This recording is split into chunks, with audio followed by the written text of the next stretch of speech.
Carry too. So, all right, we're live on Facebook. Go ahead. All right. Well, good morning, everybody. This is Lawrence Kazan Cassini in Florida, and we're almost at the end of May, which is it's kind of a good thing and it's a bad thing. It's a bad thing because time goes by so quickly, and we had a 120-day Ruby plan, and I understand that this coronavirus came in and it kind of made us all prisoners of homebound prisoners, but still, so it may have slowed some people. However, we're at almost now in June next week, and so we've got to renew the vigor and really get out there and start hustling. So Ogmandino, of course, says, "I will persist until I succeed. The slaughterhouse of failure is not my destiny." Whenever we feel a little down or we feel a little, oh, gee, just bear that in mind. Slaughterhouse of failure, not in my destiny. So today I'm very, very pleased to have with us on this call, we've got Dan Burke, who's a medical device sales executive with lots and lots of experience. Actually, you should be moving to Florida if you're so old. So he's very experienced and very successful, and he joined our team a couple of almost, I guess, a year ago. He'll tell you. And then we also have Jerry Savage, who by happenstance happened to work with Dan. So there's a connection there, which we'll get to now. So we've got Dan Burke, who's in Pennsylvania. Hershey, Pennsylvania. Hershey, where they make the chocolates. So Dan, if you could just tell us a little bit about who you are and what you were doing.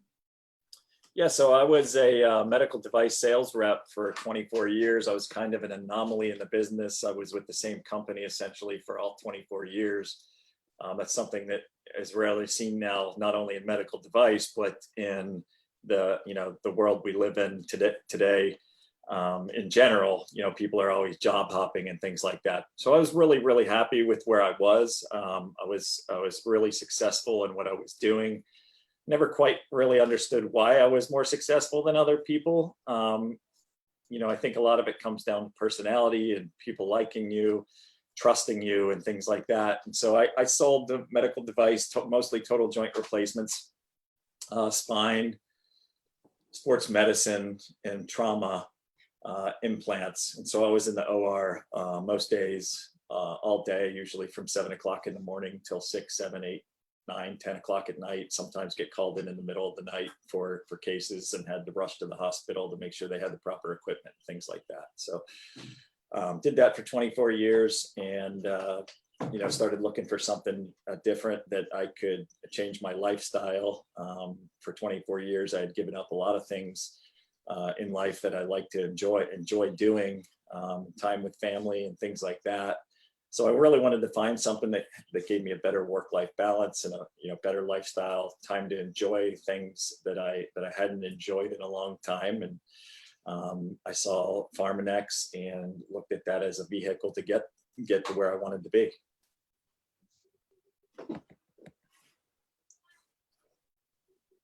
Lawrence, you're muted. 24 years with one medical device company, that really is an anomaly because from all the people that we've spoken to, that we speak to, that's very, very, very unusual. And one of the things that topped out when you were talking was that you were reliable, that you were dedicated, from 7 in the morning or sometimes 10 at night. That is where you start to see the personality of the individual. Most people will not be as dedicated or reliable. So there's a personality trait which is really attractive as well. And it bodes well for whatever you do. Would you agree with that?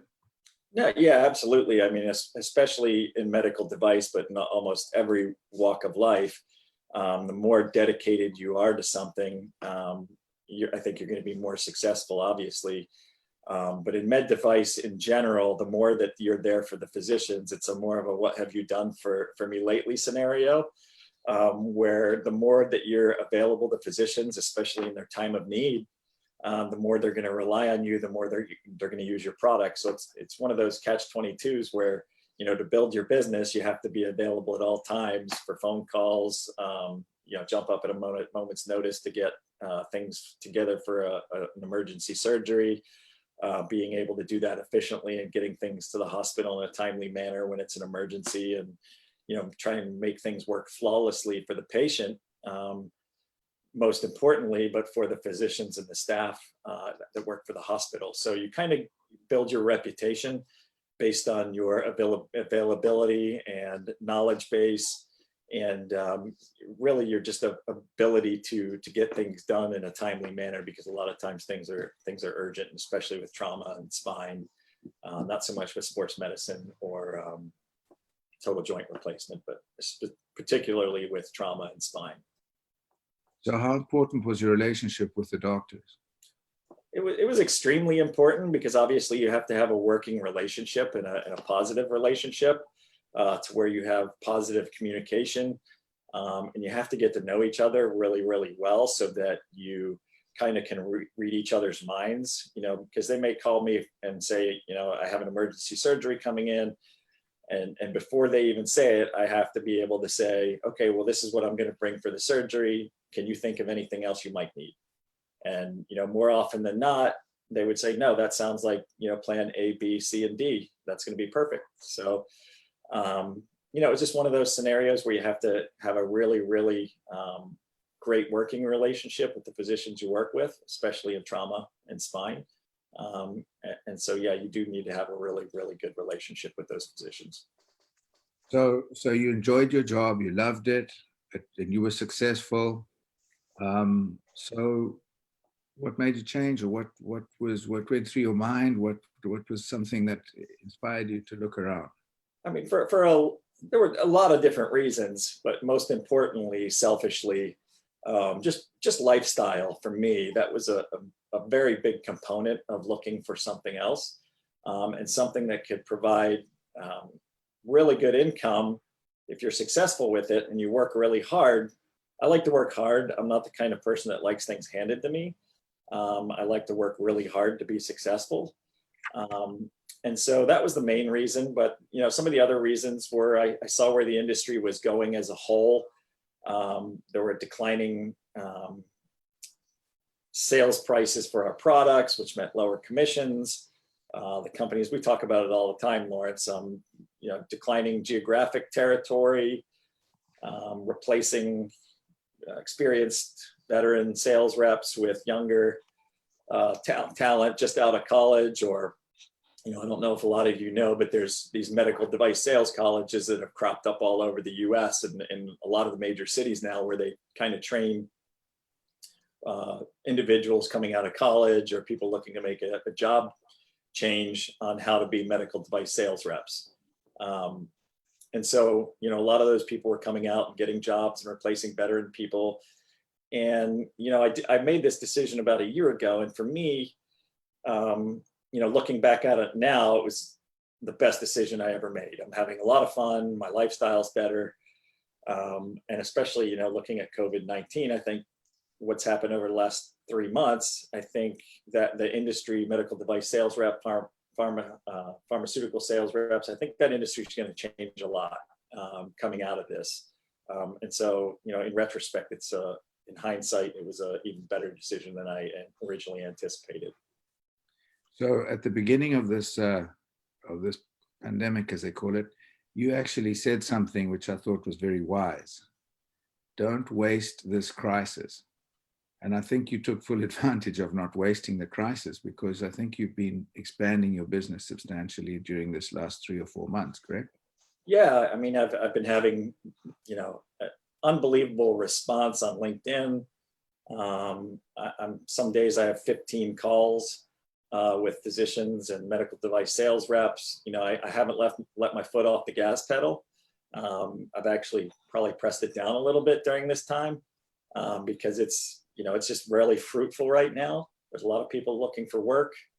There's a lot of people looking for changes. One of the things that I didn't mention before, one of the things that really changed my mindset about what I was doing previously was about 1.5 years ago, I was in a surgery with a physician, and they had one of their staff from their clinic in the office, just kind of seeing what they do on a daily basis. And she was in charge, I got talking to her, and she was in charge of getting patients optimized for surgery. And a lot of patients that need total joint replacements or spine surgery are generally very, very unhealthy. And I think we had a woman on the table who was getting a shoulder replacement, and she was about 350 pounds. She was diabetic. And I got into a conversation with the nurse that was in charge of optimizing these patients. And I said, what do you guys do to optimize these patients? Do you offer them any nutritional counseling? What are your thoughts on supplementation? This is before I even got involved with Pharmanex. And she said, oh no, all our patients are healthy. And to me, I was just like, if this is a physician or a healthcare provider saying this, that they think the new healthy is obesity and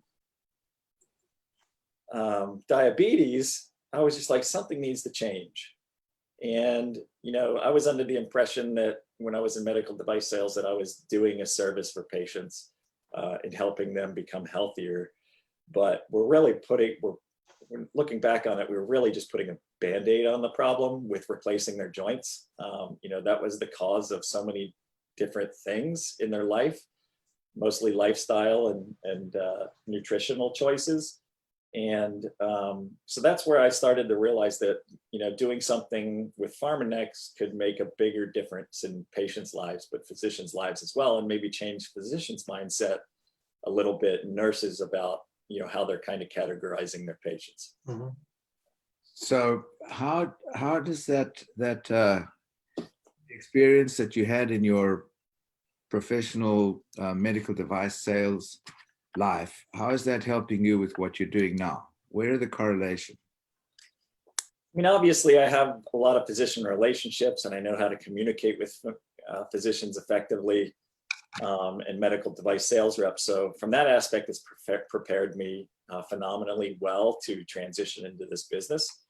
But it's, I think it's just the work ethic that you had to have to be successful in that space translates and correlates over as well. Anything in life that you do, the harder you work at it, the more successful you're going to be.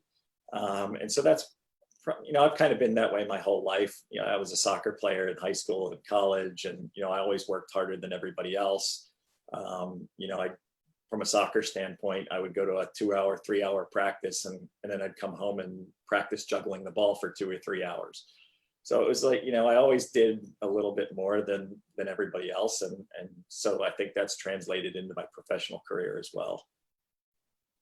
So perfect, overachiever, communication, work ethic, doing a bit more.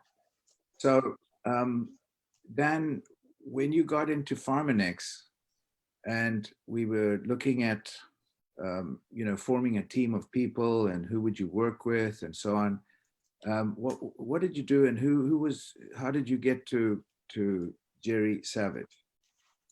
So obviously, I have a huge network of professionals that I've worked with in the medical device space and physicians. And, I really just put together a list of those people that I respected the most, that I knew were hard workers, that I knew weren't remaining stagnant, that were always trying to better their position or themselves personally. That's really what I want to surround myself with, those quality people with positive attitudes and positive outlook on life and business and those things. And, Jerry and I worked together, 10 or 12 years ago, and we had a great working relationship. We kind of tag teamed some of our sales calls, and we're very effective at doing that. And then, Jerry went off to do some other things, and we kind of reconnected, 1.5 years, 2 years ago. He was we kind of had the opportunity to work together in another capacity. And so Jerry was definitely a guy that was high on my list that I wanted to talk to about this. And just by happenstance, we were meeting about another project we were working on, and I brought up the scanner. And the thing I love about Jerry is he's very analytical. And so he really, he didn't jump right on this. He felt it was interesting, but he really, really did his due diligence. And it's taken him a while to get to where he is today with his commitment level. But that's great. It means that he's done his homework and he believes in it, and he's really committed to it. Not only from the financial side, but from the side of helping patients as well. Excuse me a second. I had my window open and the neighbor was mowing their lawn. So that's how kind of Jerry and I got back together. We got together in a coffee shop, and we're talking about our other project, and just talked about the Pharmanex. And most people don't know a lot about nutrition, so they kind of need to do their homework on that. And obviously this is a pretty sophisticated technology, so to learn about that as well. And he's been getting on a lot of webinars, and just hearing what everybody has to say. And I think that's helped him in his decision-making process. So it's important to get people on those calls, especially when you're trying to recruit them into the business. What was in your mind when you wanted to recruit Jerry? What did you have in mind for him? What were you thinking about him? So what I'm really focused on is expanding the business, but I also want to create, like I said, a team of very positive individuals that have lots of relationships, that are smart, that are not stagnant in life.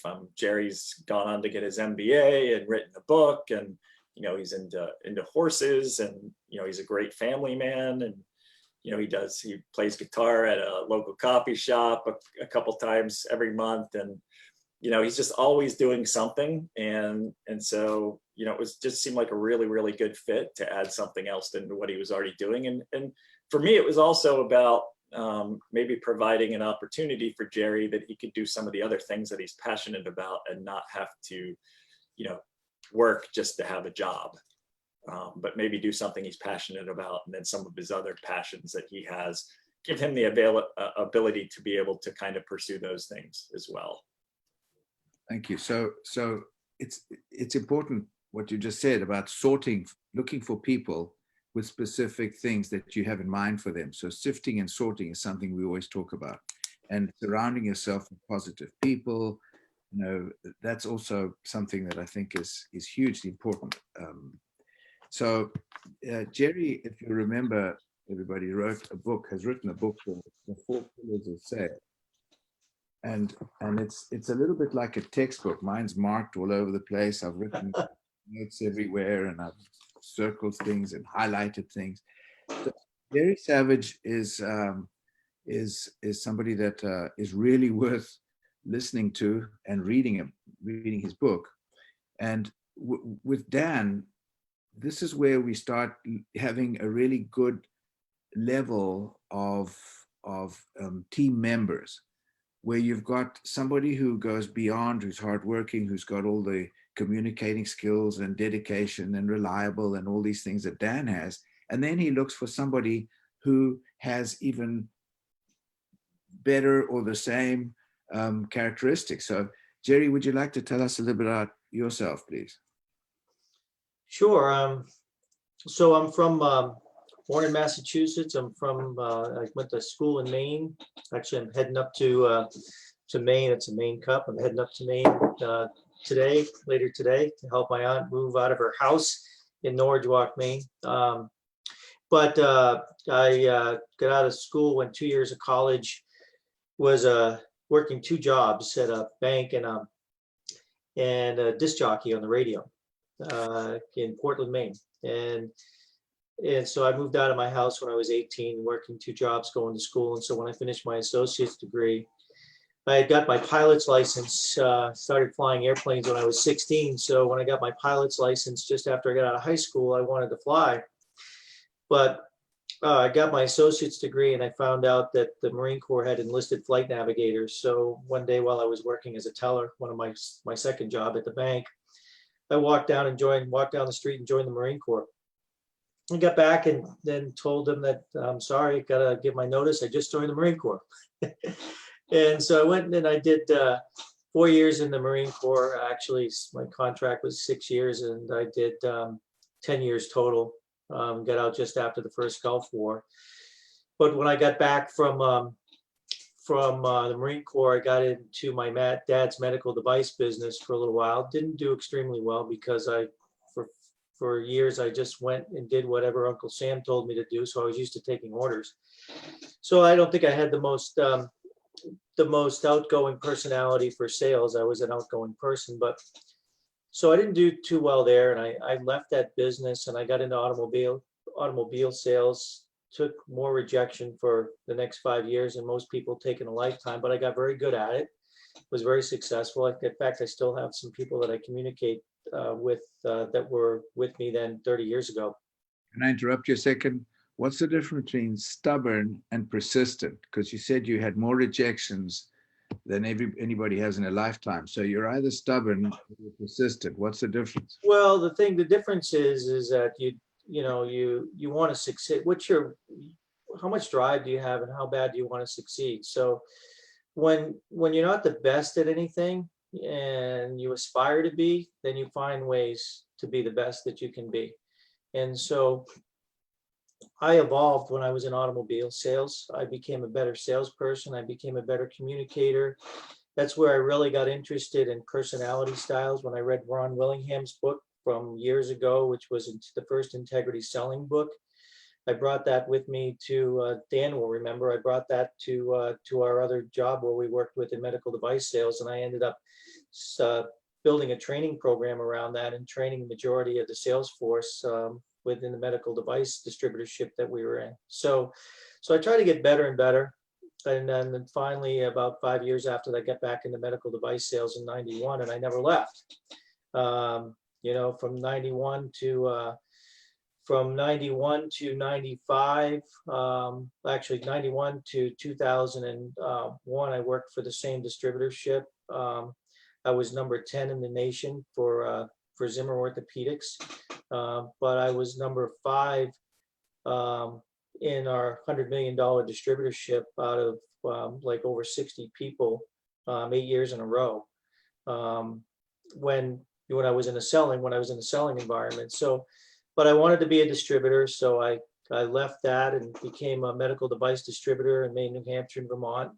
Did that, and then ended up eventually in Pennsylvania actually I ran the trauma business for another huge distributorship, which was about $100 million. And that's where Dan and I connected, where we did a lot of work together. I had grown up building my business on trauma when I was in New England. So I knew a lot about it then. So that's kind of what got me to Pennsylvania. And then of course, when I got to Pennsylvania, I still hadn't finished my degree. So I ended up going back to school, getting an MBA, and then becoming an adjunct professor at Eastern University in Pennsylvania, where I've taught MBA classes in the evening and online classes. So generally speaking, we could say you're kind of an underachiever. We've understood that. Well, it's, Now, I'm always looking for something. I'm always looking for something to, I guess it's, what's the other book that Willingham wrote, When Good Isn't Good Enough, harder. So what's your greatest strength? my greatest strength is that one, I love people, and I love learning about people. I have a genuine interest in people, and that's what I wrote about in the 4 pillars. The 4 pillars are honesty, integrity, knowledge, and genuine interest. And so if you have a genuine interest in people, and people see that, I think you end up communicating with them better because they see you as genuine, they see you as real. And those are all things that are important. But as far as the greatest strength, it's just never quitting. Whatever it is, whatever you decide that your purpose is, and you develop enough drive to go do it, you just can't quit. And that's why it's interesting, we all get into these businesses because essentially we want to make a lot of money. But it's not really that, and it's, I've read about this, and you guys, anybody on this call has already have read about this. It's not about making the money, because we live in a capitalism, is that's where we live, right? In a society that's capitalist, not socialist. And it gives us the opportunity to go make a lot of money. There's a lot of greedy people out there, and that's all they want. If they could take it to the grave with them, they would. They'd fill their casket with it. But that doesn't do anybody any good. So why do you want money? You don't want money because you just want to stockpile a lot of money. You want it for what it will give you. Dan mentioned it. It'll give you the lifestyle that you want. And what do you want? And it's not just, it's not just a lifestyle. Oh, I love riding horses. I can go ride horses. But what I've also learned is that, I want to be immensely successful. I do want to make a lot of money, but I also want to give back to people, because I do think if the more you give, it'll come back to you threefold. And I found that in the process of writing my book over and over again. So Jerry, what's your Achilles heel? My Achilles heel is I've got burned. I'm also too trusting.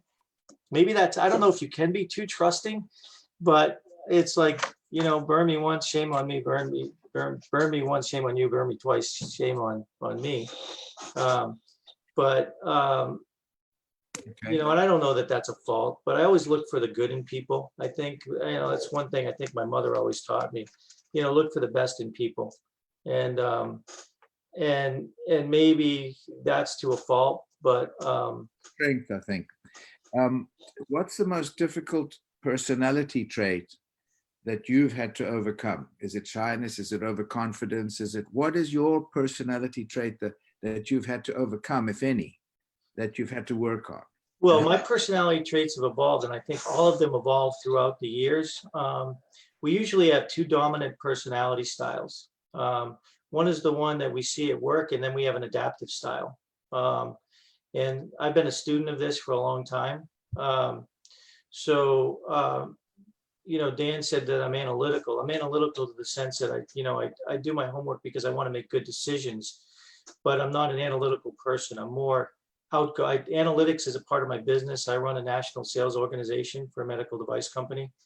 And so analytics is part of what I do on a daily basis, because I have to do it, because I want to make sure I understand the numbers.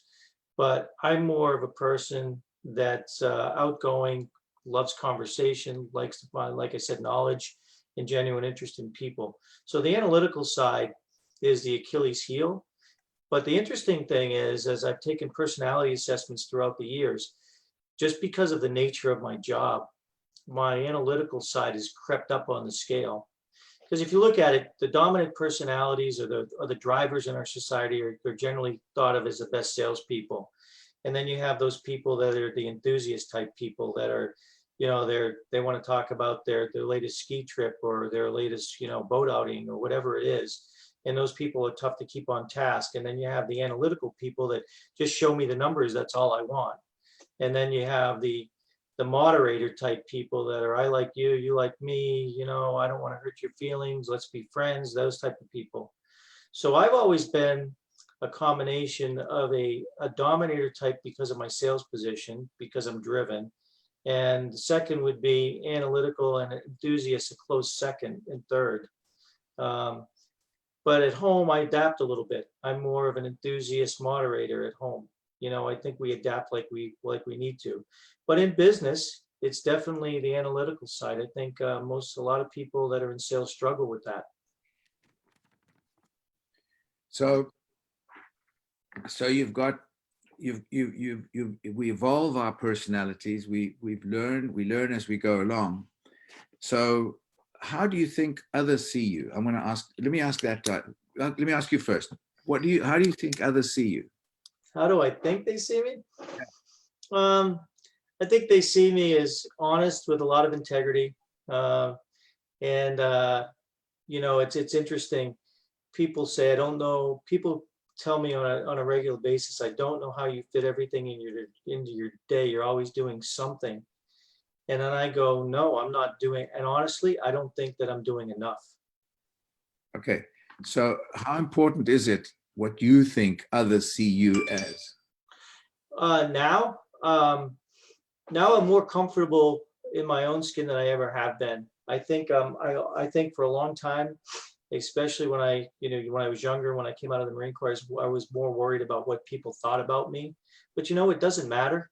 It's like, are you comfortable in your own skin, and are you confident enough to you project who you are, and people, you see yourself a certain way, and everybody's going to see you slightly different because it's their perception of reality, and your perception of reality is a little bit different.